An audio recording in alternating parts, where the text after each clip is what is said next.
Dear friends, I am Iswaran from Singapore.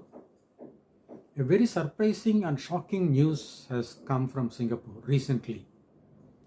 This is the arrest of a Singapore cabinet minister on corruption charges.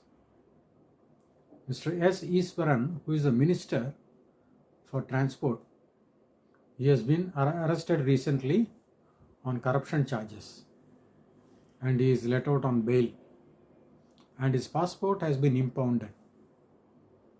See, Singapore has been maintaining a corruption-free government for 30 plus years. It is ranked number 5 in the list of least corrupt countries with the Pew International Transparency list on corruption perception. So the first 4 countries are Denmark, Finland, New Zealand and Norway, and 5th comes Singapore, followed by Sweden. So that is the amount of importance they pay to weed out corruption at the top level.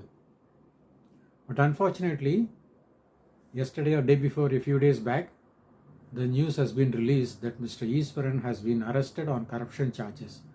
And one more gentleman is a businessman, Mr. Ong Beng Seng. He has also been arrested and he has been released on bail as he was traveling. And he has been asked to assist the Central Corrupt Practices Investigation Bureau about his interactions with Mr. Iswaran. So far, they have not released exactly what are all the details, how he is involved, and what is the transaction involved and all. Nothing has been revealed so far. But people have been talking now that this businessman, who is a billionaire in Singapore, he was conducting the F1 race, Formula 1 race. So probably there was something in that one. So the Corrupt Practices Investigation Bureau has asked him to help revealing his interactions with the cabinet minister in Singapore. Now before that, let us hear what Mr. Lawrence Wong, who is the Deputy Prime Minister and the future Prime Minister of Singapore, he has to say about this. All read the news about the CPIB investigation, so let me provide you with some brief context.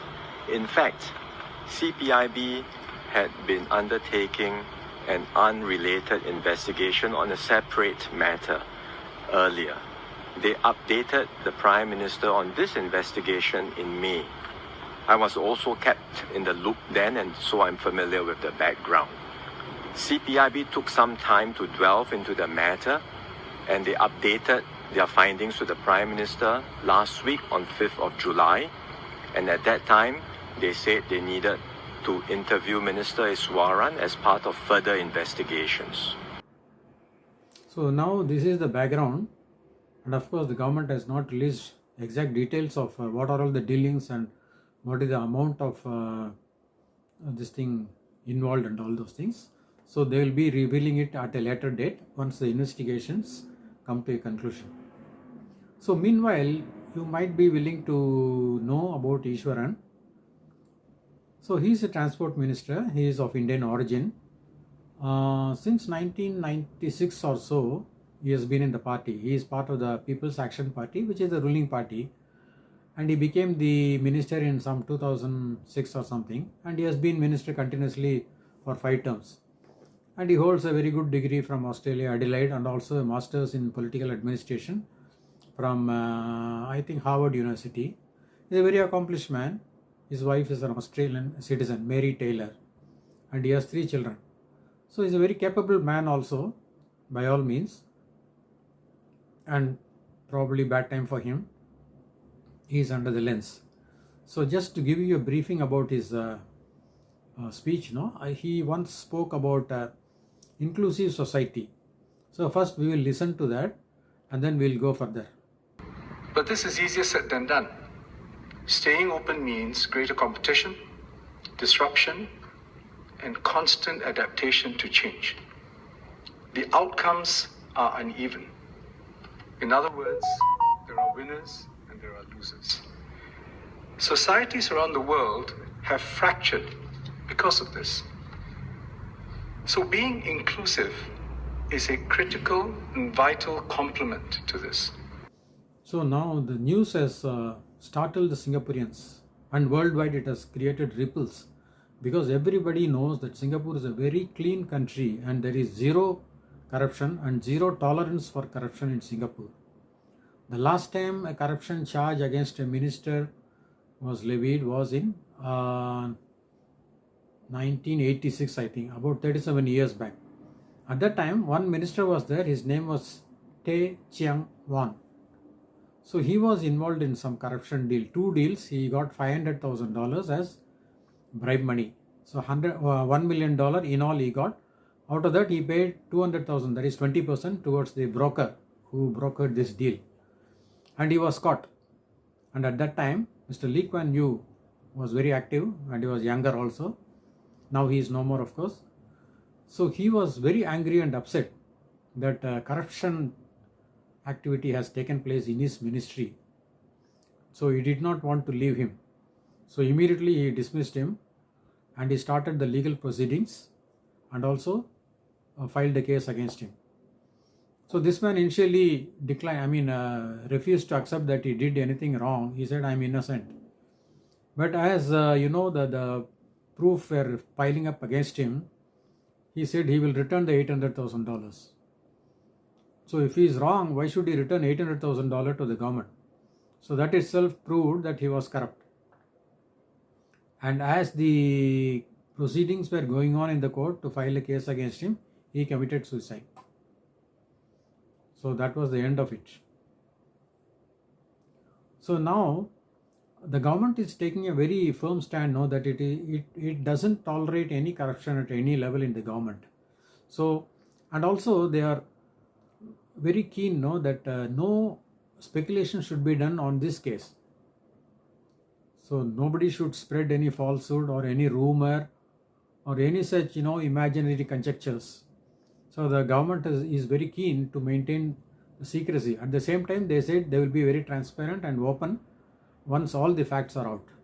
So let us hear what Mr. Wong has to say about the zero tolerance. And this is the foundation of the people's trust in the PAP government. The Prime Minister and I are fully committed to keeping and preserving this trust. So we will maintain a tough, zero tolerance stance against corruption. We will continue to uphold stringent standards of honesty, integrity, and probity that Singaporeans expect of their political leaders. That is the thing. Now many think tanks and thinkers and top officials, big advisors, they are all giving out their views on this matter. They said it's a dent on the PAP party, which has been claiming that it is a corruption-free government. So what they say is the way they handle this matter is going to be critical and crucial for PAP. And also some people say that this is the end of political future of Mr. Iswaran. Whatever be the outcome, that is what they are telling. Even if he is found not very guilty or innocent totally, still he will be under the cloud. So his political future is a question mark. That is what top intelligence people, thinkers, all those people, they are telling. So now we have to wait and see how the case goes about and how the conclusion comes. Whether he is found guilty or whether he is found partly guilty or whether he is found innocent. All these things we have to wait and see. So until then there should be no speculation and no conjectures and no rumor mongering. This is what Mr. Wong also says, Lawrence Wong. Lawrence Wong is the next Prime Minister of Singapore. Currently he is the Deputy Prime Minister. He has been already decided to be the next Prime Minister by the current Prime Minister, Lee Hsien Loong. So let us hear him what he says about not making any speculation. I know Singaporeans are concerned and have many questions about this case. I'm unable to provide more information than what I've just said because the CPIB investigations are ongoing. So I ask everyone that we allow the investigation to take its course and refrain from any further speculation at this juncture.